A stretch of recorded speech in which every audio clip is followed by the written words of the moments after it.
भारत का संविधान धर्म के आधार पर आरक्षण की मनाही करता है। बाबा साहब आंबेडकर धर्म के आधार पर आरक्षण की मनाही करते हैं, लेकिन उन्होंने क्या किया?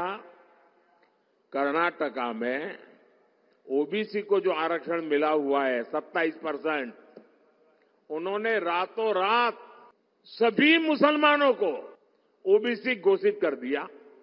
एक फतवा निकाल दिया, कागज पे थप्पा मार दिया और रातों रात ओबीसी के हक के जो 27% आरक्षण था उसमें से डाका डाला और अधिकतम उन्हीं को दे दिया।